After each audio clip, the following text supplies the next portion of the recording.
Hari ini tema kita, Yesus datang memberikan kepastian hidup.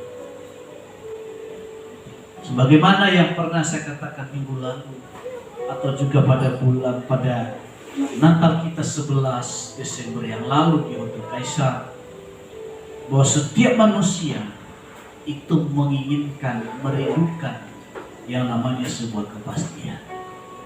Ya? Kalau ada seorang lelaki mengatakan pada seorang wanita, aku mencintai kamu dan tidak ada yang lain di hati saya, dan kamulah yang terakhir yang mendampingi hidup saya sampai nanti kita menjadi tua atau sampai maut yang memisahkan kita. Ya? Nah saudara, tentu wanita menginginkan bahasa yang demikian. Ada sebuah jaminan, ada sebuah kepastian. Nah saudara, walaupun kadang-kadang dalam pertengahan jalan seringkali kenyataan tidak seperti yang kita bayangkan. Ada orang yang sudah bertunangan, dulu ada pernah sahabat saya sudah bertunangan, menunggu waktu harus menikah. Tapi menjelang untuk masuk ke pelaminan, tiba-tiba batal itu semua pernikahan. Saya percaya teman wanita saya ini seorang hamba Tuhan juga.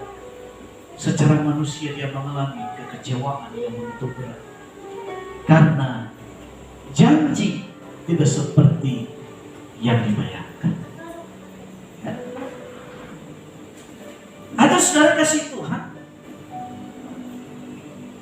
ada orang yang berjanji, janji setia dalam pernikahan, tapi juga sebaliknya. Kadang-kadang dalam pertengahan terjadi sebuah pengkhianatan yang menimbulkan sebuah kekecewaan yang membuat hidup ini menjadi pahit. Nah oleh karena itu hari ini saya mengajak kita semua supaya kita gak pernah kecewa dalam hidup ini. Kita perlu yang namanya sebuah kepastian. Dan kepastian itu satu-satunya di dalam Yesus Kristus. Tuhan itu tidak memberikan jawaban seperti yang kita inginkan, tapi dia menjawab sebuah kepastian doa kita sesuai apa yang kita perlukan. Amin. Jadi setiap manusia itu butuh kepastian. Makanya jangan mudah menjanjikan kepada seseorang kalau nggak mudah menempati. Orang tua gampang memberikan janji kepada anak. Janji apa lagi? Suami gampang memberikan janji kepada istri. Tapi kadang-kadang kita sebagai bapak, sebagai suami, ketika ditagih janji itu kadang-kadang seperti menusuk hati. Tapi kalau tidak sungguh-sungguh dalam Tuhan, maka ketika janji itu ditagih, malah yang menagih janji itu kena marah. Ya, tapi di sini enggak ya. Makanya kalau saya berjanji kepada anak-anak, saya tidak akan pernah janjikan kalau saya tidak bisa menempati. Karena nanti ada sulit mereka percaya saya sebagai bapak. Sehingga dengan mudah ketika saya berbicara kepada anak-anak, pernah gak saya bohongi kamu satu saja ketika mau berjanji? Kenapa? Sebelum saya berjanji, harus saya berpikir terlebih dahulu. Sebaliknya juga begitu, saya berjanji kepada Bu Lesti. Kalau saya tidak sanggup menepatinya, saya tidak berani berjanji. Karena janji itu bisa membuat kita dipercaya dan juga bisa kehilangan kepercayaan. Amin. Ya. Nah Yesus itu itu datang memberikan kepastian hidup kepada kita yang tidak pernah mengecewakan. Nah, oleh karena itu kita ini dibutuhkan komitmen kita kepada Tuhan. Ikut Tuhan memang gak gampang, tapi juga gak susah. Itu susah kalau tidak ada kemauan, tapi itu jadi ringan kalau ada niat yang kuat. Ya. Sama seperti orang yang pertama jatuh cinta. Satu yang dimiliki oleh orang yang sedang jatuh cinta adalah pengorbanan. Betul? Betul nggak? Pak Baryan itu betul nggak Pak? Betul ya? Pengorbanan. Korbannya apa? Waktu. Komunikasi. Bahasanya lemah, lembut. Senang kan? Wanita senang begitu kan, lemah lembut? Kan Imas senang kan bahasa lemah lembut? Oh senang.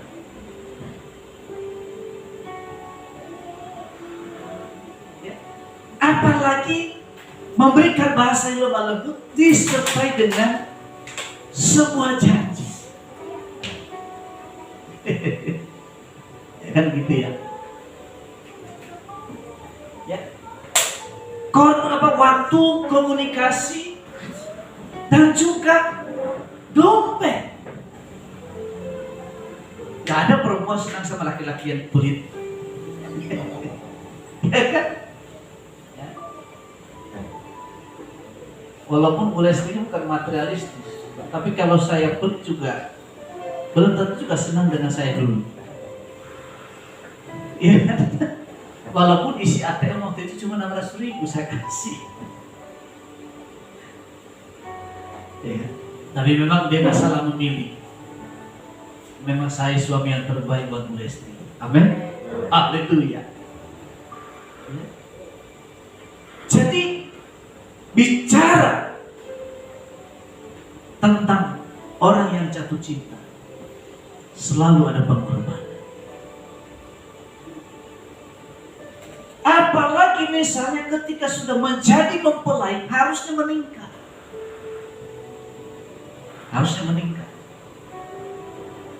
Ya. Kenapa saudara? Karena kita sudah menjadi satu. Kalau saya menyakiti Bu Lesti, saya bayangkan pada diri saya. Artinya saya juga tersakiti. Makanya kalau saya berkati pernikahan, selalu saya suruh menjanjikan, ada janji nikah. Dulu Pak Baryanto saya yang meneguhkan pernikahan mereka. Saya nggak tahu masih baca nggak Pak janji nikahnya Pak? Nggak hafal. Biasanya yang masih muda-muda saya suruh hafal. Dan salah satu kata-katanya, saya akan hidup bijaksana. Apa kata bijaksana? Kalau jadi seorang suami, bukan suami yang jadi otoriter. Dalam keluarga kami, saya tekankan, keluarga kita demokrasi. Boleh beda pendapat. Ada putri saya di belakang, ayo kita debat. Tapi keputusannya kembali kepada saya. Kalau pendapatnya Chelsea bagus, saya ikut di Chelsea, meskipun dia anak saya. Kalau Stephen pendapatnya saya pertimbangkan bagus, saya ikut di Stephen, meskipun dia anak saya. Apalagi Bu Lesti.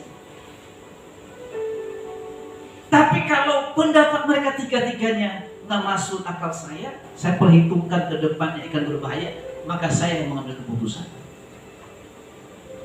Amin. Itu memang untuk proses. Kami udah menikah 16 tahun. 16 tahun itu proses perjalanan.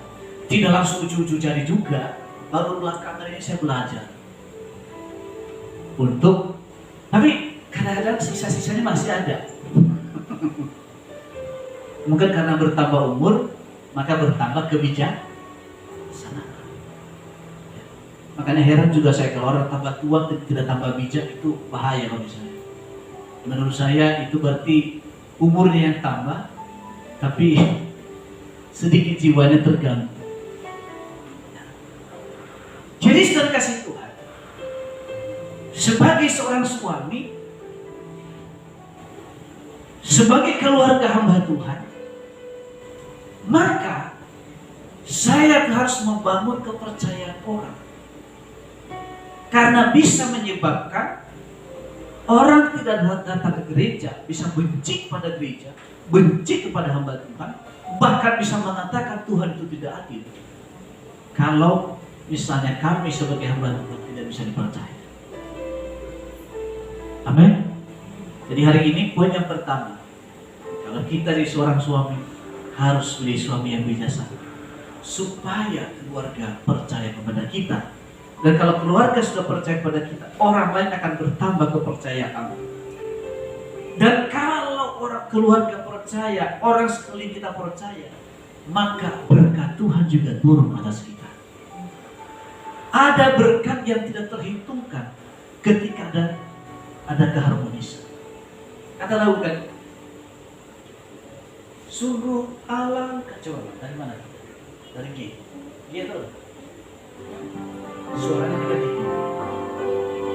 Sungguh alangkah baiknya, sungguh alangkah indahnya, bila saudara semua hidup rukun bersama, seperti minyak di kepala Harun yang kecampurnya jubahnya turun, seperti embun di bukit Hermon mengalir ke bukit Sion.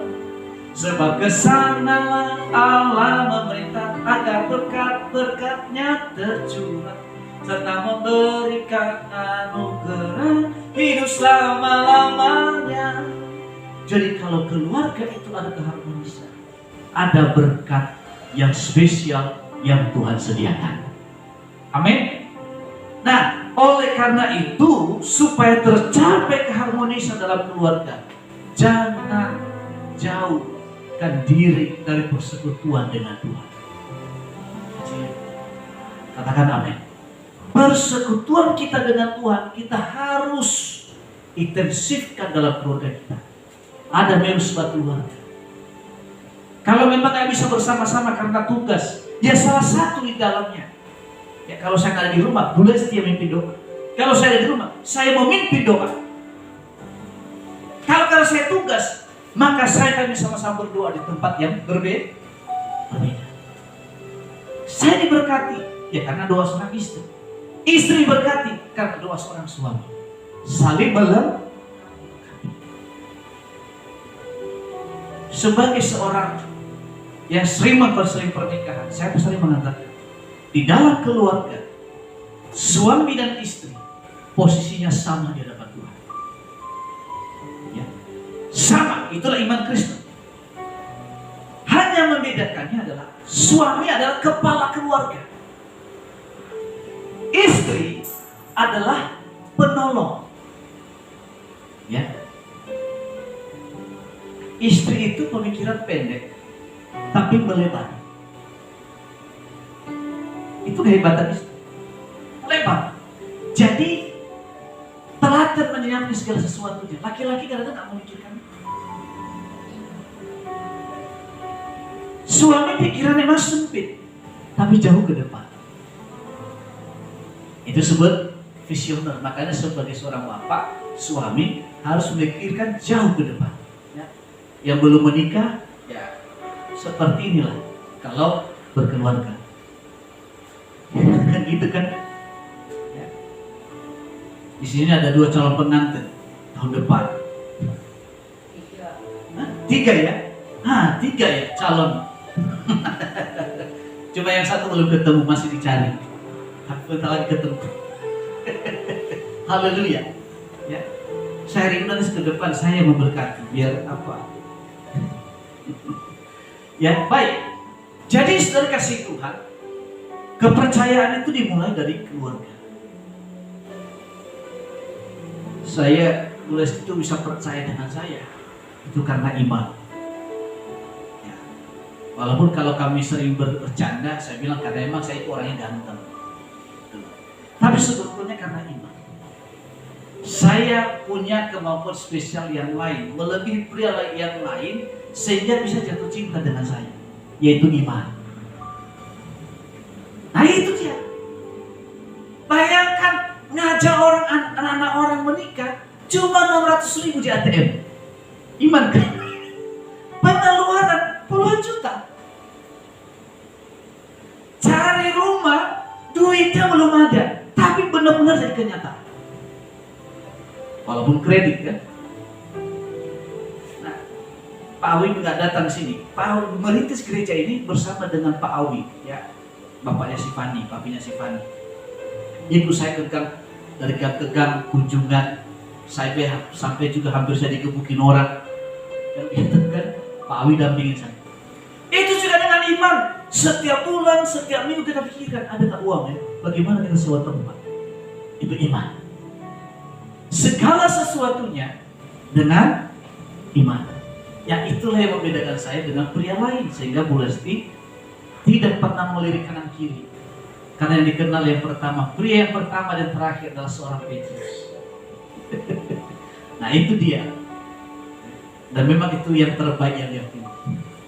Nah karena saya pria yang baik, maka saya menemukan wanita yang terbaik. Walaupun kadang-kadang sering berdebat. Yang begitu keluarga kan, jangan ya terus. Kalau dulu apa kata saya semua, tapi kalau sekarang kita demokrasi. Setuju nggak? Tapi keputusan tetap kepada suami. Ya. Tapi perlu kita menerima nasihat-nasihat karena keluarga itu lebih jujur apa adanya. Kalau orang lain itu iya aja kepada kita. Mau pilih yang mana? Kejujuran atau iya aja? Tentu kejujuran kan? Baik, saya nggak pandang lebar ke sana. Nanti kalau saya bicara keluarga lain kesempatan. Tapi hanya kasih tahu bahwa dimulai kepercayaan kita itu dimulai dari dasar, dari keluarga dan sebagainya. Nah, saudara, kita harus pahami Natal itu adalah usaha Allah mencari manusia. Itu Natal. Tapi agama itu adalah usaha manusia mencari Allah. Makanya ada orang yang bela agama. Tuhannya jadi agama, betul enggak? Kenapa Kristen itu tidak ada forum pembela Kristen? Kristen nggak mau dibela, nggak penting. Agama itu nggak menyelamatkan. Yang menyelamatkan itu adalah ketika orang itu menerima Yesus secara pribadi. Itu dia. Jadi Natal adalah usaha Allah mencari manusia. Sedangkan agama usaha manusia mencari. Makanya kita ini tidak ada istilah bela Alkitab, tidak perlu. Tuhan kita dihina, tidak bisa terhina. Alkitab kita dihina, tidak bisa terhina. Kenapa? Karena Allah kita terlalu besar. Contoh sederhana. Kalau ada orang kencing di laut, pertanyaan saya, laut tercemar nggak? Nggak, terlalu besar, terlalu luas. Tapi walaupun begitu saudara, dulu ada orang menghina Kristen, satu persatu mati. Ada yang satu keluarga mati di tol. Ada lagi sedang dia berdoa tiba-tiba mati. Ada yang mati muda lagi, yang tukang bohong. Oh, iya. Tuhan itu walaupun orang ngomong dia disambar geledek, saya enggak langsung disambar geledek, ada proses waktu, dikasih kesempatan bertobat. Kalau enggak habis. Ini saya udah pegang datanya berapa orang yang habis itu yang menghina Kristen. Dan udah Tuhan kasih waktu itu panjang, nggak bertobat, habis ditelan oleh maut. Bermain-main dengan Tuhan ya seperti itu. Jadi setelah kasih Tuhan, kita harus memahami Natal itu bukan masalah tanggal 25 Desember. Natal itu adalah ketika Allah berkenan berjumpa dengan kita secara pribadi. Dan orang yang berjumpa dengan Yesus secara pribadi, hidupnya berubah. ditandai dengan perubahan hidup, perubahan karakter, perubahan bahasa, perubahan pergaulannya. Nah, itu orang seperti ini, dia sedang mengalami Natal dalam hidup. Jadi Natal itu bukan 25 Desember. Natal itu setiap hari. Katakan amin. Amin. Karena hari ini telah lahir bagimu seorang Raja, yaitu Kristus Anak Allah. Pastikan setiap hari Yesus lahir dalam hidup kita. Setiap hari kita berjumpa dengan Tuhan. Maka dari itu jangan jauh dari doa. Karena dia hanya sejauh Tuhan, hanya sejauh doa, berseru dan memanggil namanya. Berdoa, dia akan segera menghampiri dirimu. Percaya, dia tak jauh darimu. Dia hanya sejauh doa. Bagaimana Tuhan dekat? Gak pernah doa. Ya, doa. Ini buktinya. Kejadian 3 ayat 8 bilang begini. Ketika mereka mendengar bunyi langkah Tuhan Allah yang berjalan-jalan dalam taman itu pada waktu hari sejuk, bersembunyilah manusia dan istrinya itu terhadap Tuhan Allah di antara pohon-pohonan dalam taman. Tetapi Tuhan Allah memanggil manusia itu dan berfirman kepadanya, di manakah engkau? Jelas ya? Jadi ketika manusia mengikuti apa kata iblis, memakan buah pohon pengetahuan, artinya dia berdiri di barisan setan. Dia berdiri di barisan melawan Allah. Maka dari itu kalau boleh saya katakan, hidup ini selalu diperhadapkan pada kita sebuah pilihan. Pilih kepada Allah atau kepada dunia. Nah, waktu saya percaya juga Adam dan Hawa tidak mengatakan saya pilih iblis, tidak. Tapi tindakan mereka ketika melawan Allah, maka itulah membuktikan dia telah berdiri di barisannya iblis. Dan akibatnya Alkitab mengatakan mereka semuanya telah jatuh. Kenapa? Karena kehilangan kemuliaan Allah. Nah, orang yang kehilangan kemuliaan Allah, maka terbukalah segala sesuatunya. Dikatakan mereka telanjang dan aurat mereka kelihatan. Mereka malu. Artinya pikiran negatif itu muncul pada saat itu juga, pada detik itu juga. Mungkin kalau manusia tidak jatuh dalam dosa, mereka seperti malaikat, tidak ada pikiran yang buruk. Ya?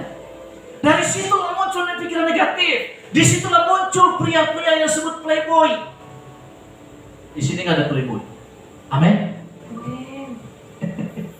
Ya, kalau wanita apa ya? Kalau pria kan playboy, wanita apa kalau sih? Hah? Playgirl. Wah, pengalaman sekali Pak Laryanto. Saya kurang paham soal jadi Alhamdulillah ya. Sejak manusia jatuh dalam dosa. Dan akhirnya mereka malu dan mereka juga menjauh dari Tuhan. Karena dosa itu ada pemisah antara Allah dengan manusia. Bersembunyi dengan Tuhan, menjauh dari hadirat Tuhan. Nah, waktu manusia menjauh dari hadirat Tuhan, disitulah Tuhan datang. Jadi Allah kita mencari kita, bukan waktu kita sedang bernyanyi di gereja, bukan karena kita jadi orang yang baik, tapi justru memanggil kita ketika kita berada di dalam dosa. Allah memanggil kita bukan sedang waktu menyanyi kor, bukan pada waktu sedang main musik, tapi Tuhan mencari kita pada waktu kita berada dalam dosa. Makanya Tuhan Yesus itu dikatakan dia sahabat orang berdosa. Itu Tuhan kita. Makanya waktu perempuan yang berjatuh berzina, ketangkap berzina, dibawa ke hadapannya, semua bertanya, menurut bagaimana? Kalau hukum Musa, ini harus dibunuh. Tuhan Yesus nggak jawab, hanya menorehkan di tanah.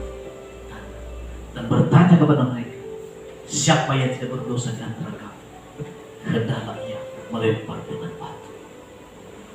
Ada benar? Tapi Tuhan Yesus mengatakan, hai perempuan, adakah yang menghukum kamu? Oh tidak ada. Saya pun tidak menghukum kamu. Tapi jangan berbuat dosa.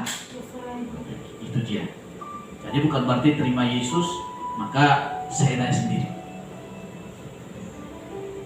Allah mencari manusia. Maka saya katakan Natal itu usaha Allah mencari manusia. Kemarin saya pernah ketemu seorang di sebuah kompleks TNI AL Angkalan Jati. Ada yang ngomong ke saya, bagaimana kita ini kalau kita nggak bela kebenaran, bela agama kita harus rela mati. Saya diam aja dengerin. Kalau saya ajak debat bisa ribut kita ya. Ini kita harus begini. Nah itu artinya manusia berusaha membenarkan diri kan? Karena agama itu bisa membawa pemisah antar sesama, bisa mendatangkan kebencian antar sesama. Kenapa? Karena agama usaha manusia mencari Tuhan. Tapi agama Kristen mengajarkan kita usaha Allah mencari manusia. Kalau Allah yang mencari pasti ketemu. Kalau manusia mencari belum tentu. Kenapa? Manusia itu daging. Ya kan? Makanya makin tinggi ilmu keyakinan seseorang, bisa makin tinggi ilmu kebatinan. Kenapa? Karena akan ketemu dengan pribadi Yesus.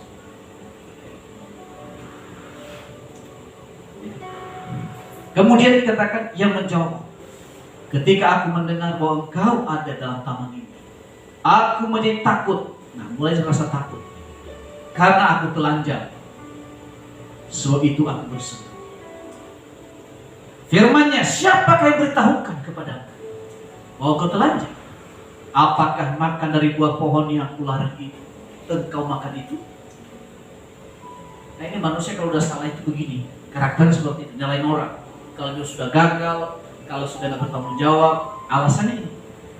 Manusia itu menjawab, perempuan yang kau tempatkan di sisiku, dialah yang beri dari buah pohon itu kepadaku, makan ku makan. Pertanyaan saya, Tuhan kasih perintah kepada siapa? Ayo, coba. Kepada siapa Tuhan kasih perintah? Pada Adam. Pada suami kan? Tapi dia sudah salah malah menyalahkan orang lain. Artinya dia suami yang gagal. Betul nggak?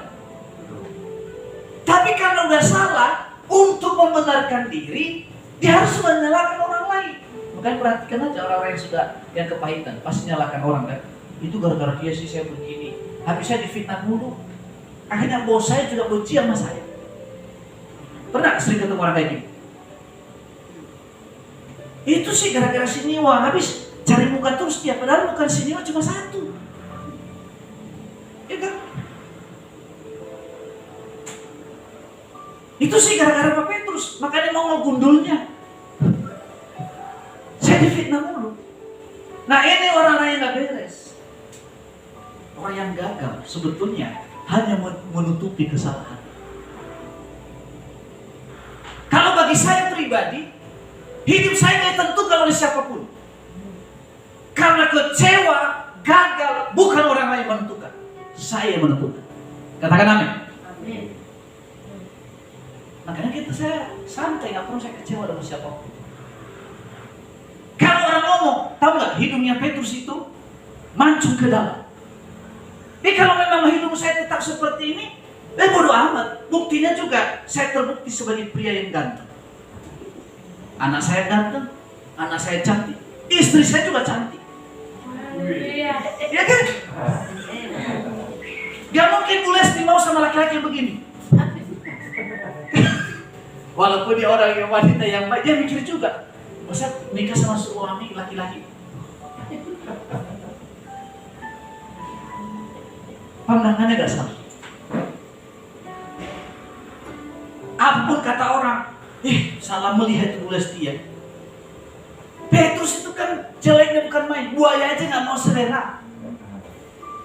Tapi bagi Lesti pasti mengatakan saya Arjuna yang terbaik bagi dia. Amin. Dia suka kata orang, oh Petrusio istrinya jelek banget ya. Singa burung aja gak berani dekat. Tapi bagi saya, dia adalah wanita yang paling cantik dari semua. Haleluya. Jadi itu tidak bisa ditentukan oleh siapapun. Makanya jangan menyesal kalau sudah menikah ya. Jangan menyesal. Itu kalau ada konflik itulah yang harus kita perjuangkan. Ya. Jangan menuntut orang yang sempurna, karena kamu juga belum sempurna. Kalau dia udah sempurna, nggak mau sama kamu, dia cari yang lebih sempurna. Nah, dosa mendatangkan ketakutan. Kalau kita nggak salah, nggak perlu takut. Banyak orang takut pada polisi, banyak orang takut pada KPK. Kenapa orang takut? Karena dia salah.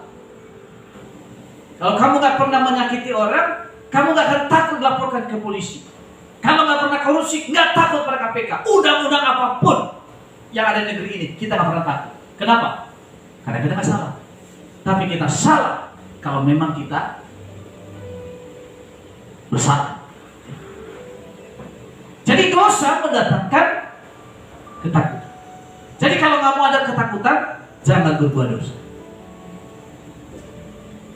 Roma 3 mengatakan, karena semua orang telah berbuat dosa dan telah kehilangan kemuliaan Allah. Sebab upah dosa ialah maut, tetapi karunia Allah hidup yang kekal dalam Kristus Yesus Tuhan kita. Dan hampir segala sesuatu disucikan menurut hukum Taurat dengan darah. Dan tanpa pertumpahan darah tidak ada pengampunan dosa. Dalam perjanjian lama harus domba disembelih, lembu sapi harus dipotong. Orang miskin tidak dapat pengampunan dosa. Kenapa? Uangnya nggak punya kambing domba. Itu perjanjian lama.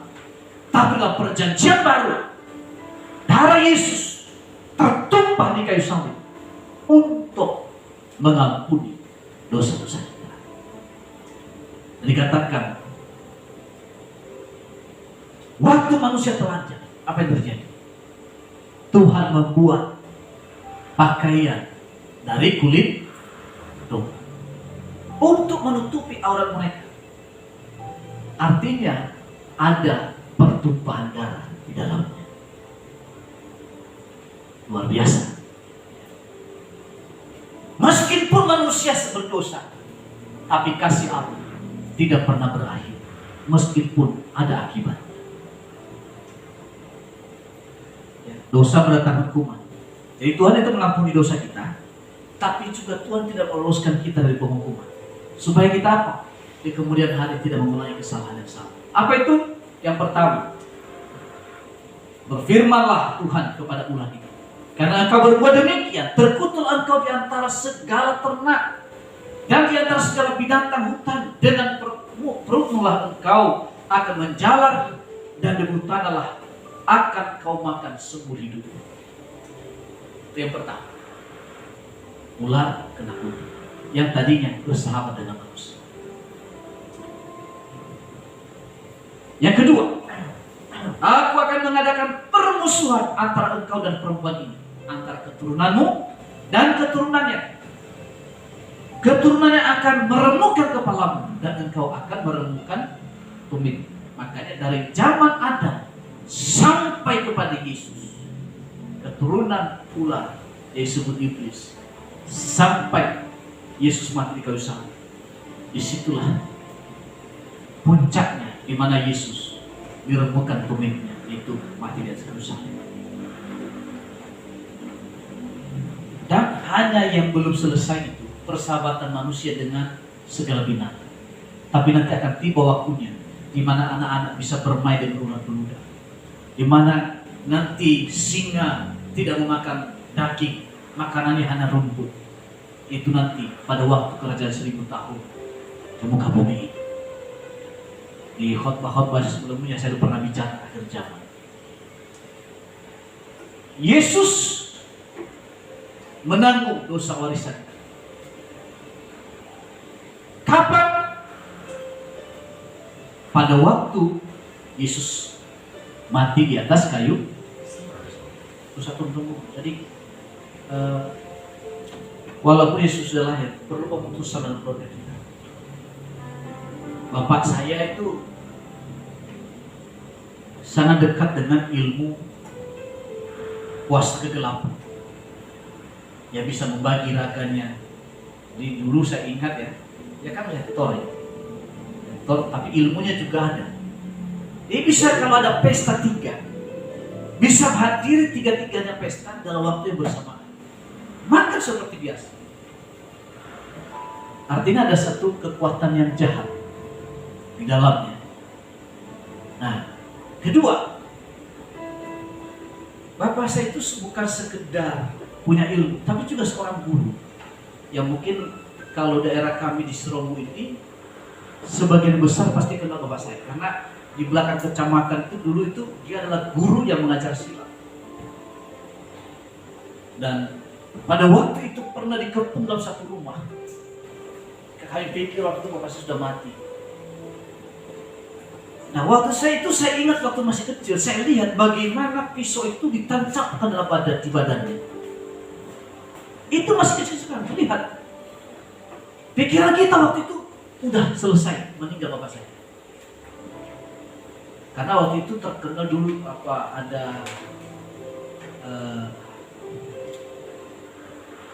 ada nama-nama kelompok perampokan waktu itu, kelompok penjahat yang mungkin si Bang Happy ini belum lahir zaman itu kali ya, di daerah Seromu ini belum.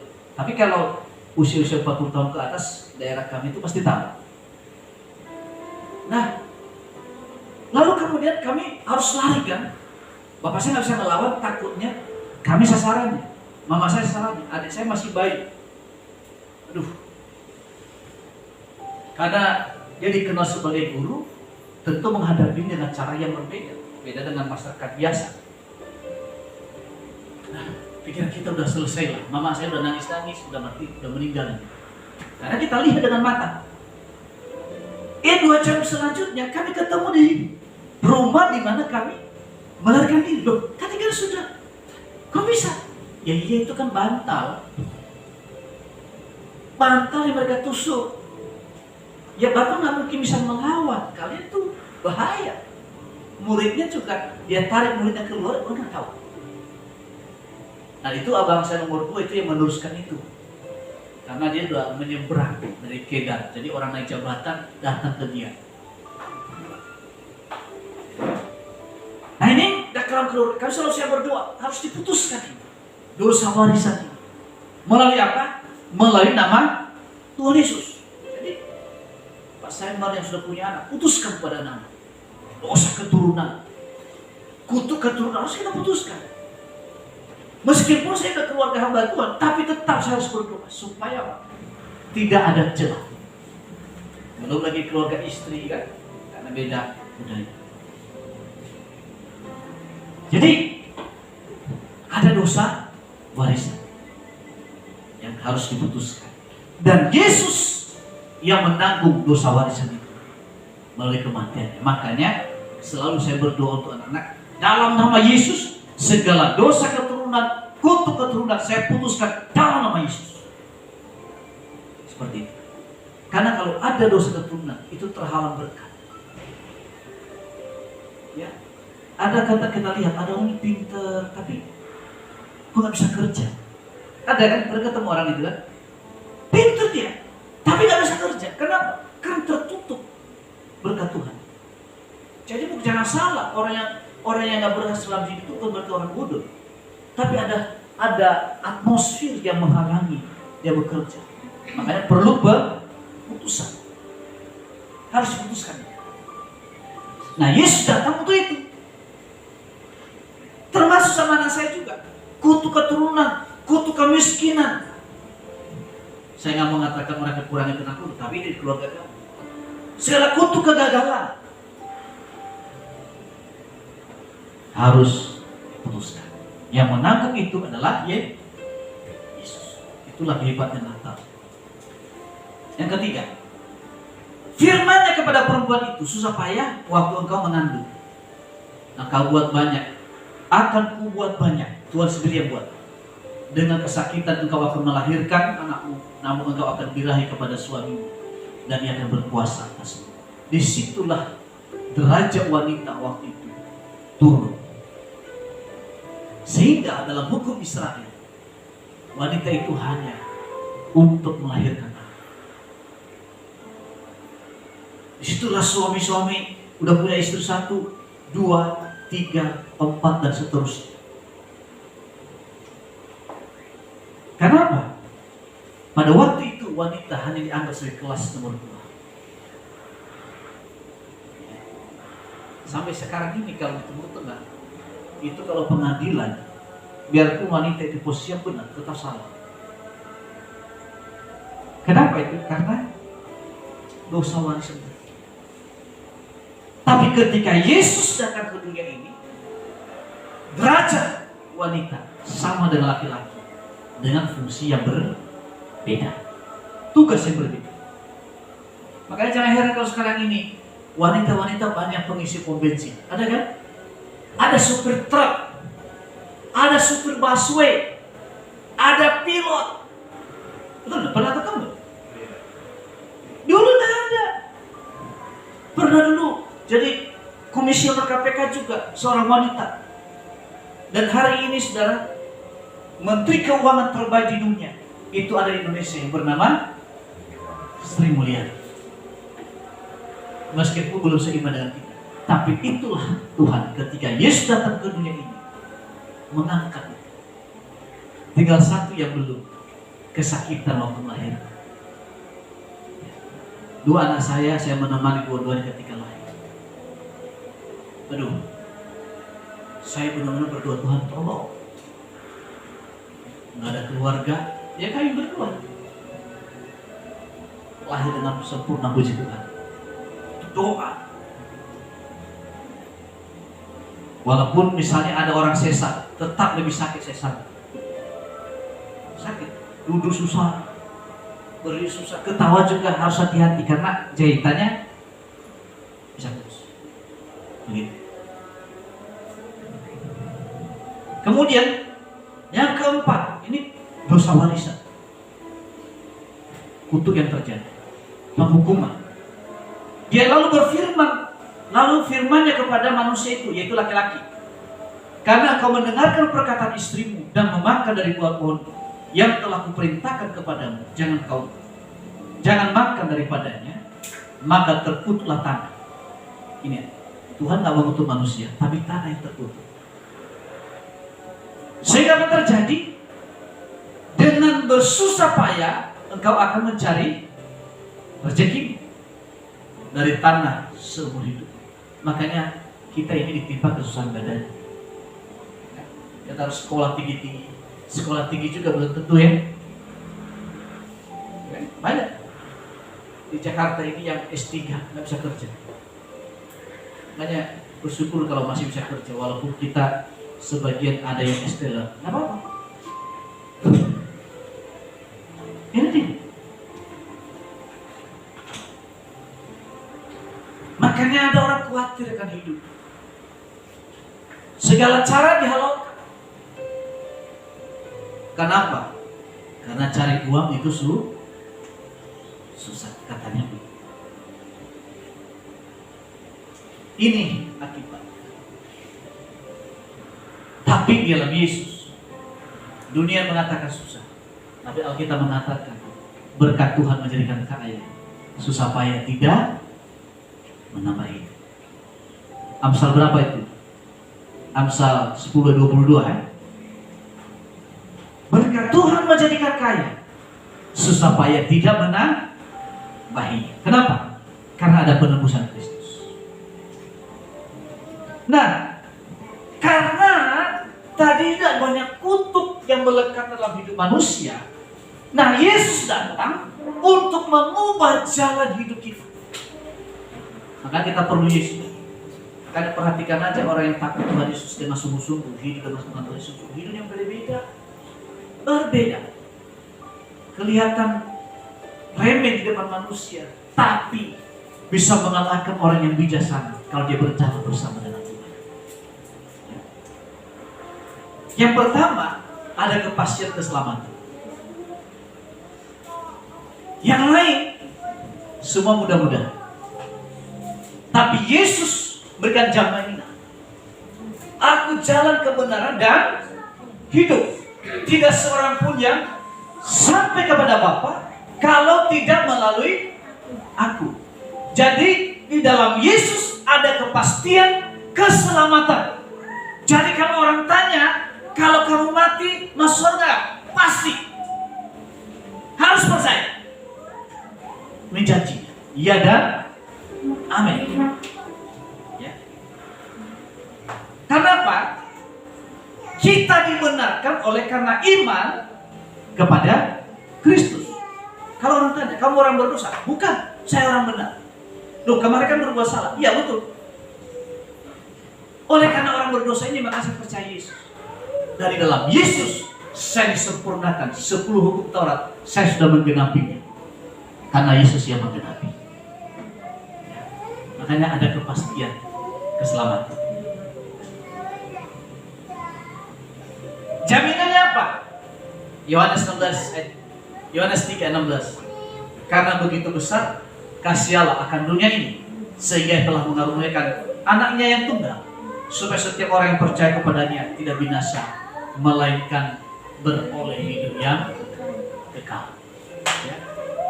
Jadi ada sebuah kepastian. Yohanes 6:37. Semua yang diberikan Bapa kepadaku akan datang kepadaku, dan barang siapa datang kepadaku, ia tidak akan kubuang. Jadi ada sebuah kepastian. Yang kedua, kepastian penyertaan Tuhan. Ya.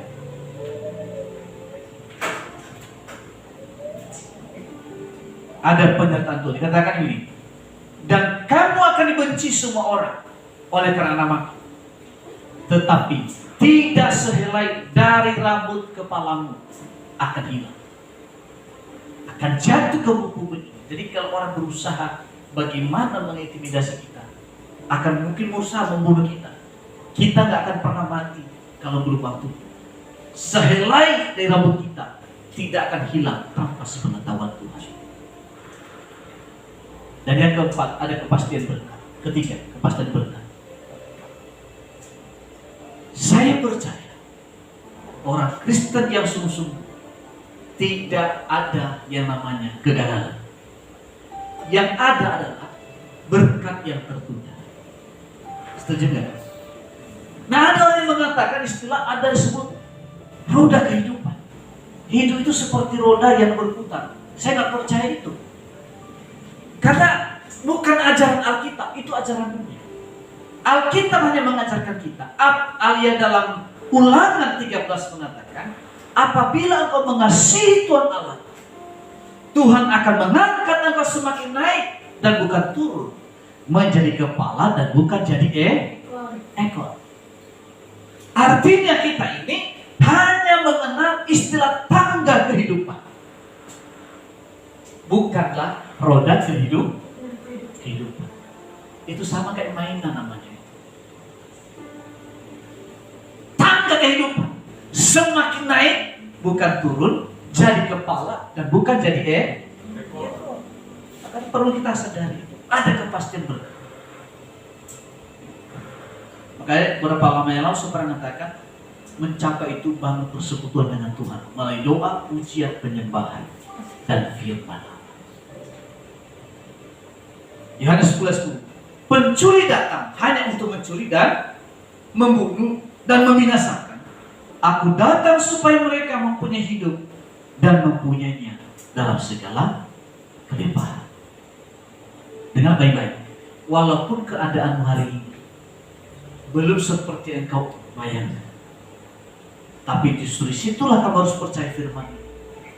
Berkatakan, saya bukan orang yang gagal, saya bukan orang yang kekurangan, saya bukan orang yang hidup pas-pasan, tapi saya diberkati dan menjadi berkat. Katakan amin. Kenapa? Supaya aku datang supaya mempunyai hidup dan mempunyainya dalam segala kelimpahan seluruhnya. Baik secara rohani, secara materi, secara jasmani, dan segala sesuatu yang kita perlukan itu kita memilikinya dalam segala kelimpahan, bukan pas-pasan. Katakan amin. Ya, kasih tahu kanan kirinya, bukan pas-pasan ya, tapi berkelimpahan. Ya, percaya nggak? Percaya nggak? Harus percaya. Karena kalau kita nggak mau menjalani dengan iman, kita nggak bisa berbuat apa-apa. Jalan hidup dengan iman, dengan tekun. Meskipun keluarga kita mungkin belum sebaik yang kita inginkan, tapi percaya Tuhan pasti ubah. Tuhan pasti. Ada dulu teman, prihatin, bahkan dicibirin orang. Tapi ketika dia fight berjalan bersama dengan Tuhan, orang gak cibirin lagi dengan itu, atau juga dipandang sebelah mata, tapi dilihat dengan dua mata. Ya, kenapa? Karena dia memperlihatkan Tuhannya melalui apa yang dia kerjakan. Saudara, apa yang kita tabur hari ini mungkin sepanjang hidup kita belum kita tuai, tapi generasi kita, anak-anak kita pasti diberkati oleh Tuhan. Amin. Tapi juga saya percaya, iman saya, Anda tidak hanya menuai pada generasi Anda, tapi selama Anda hidup pasti akan menuai. Itu doa saya, dan saya percaya itu. Jadi Natal itu Yesus datang untuk mengubah jalan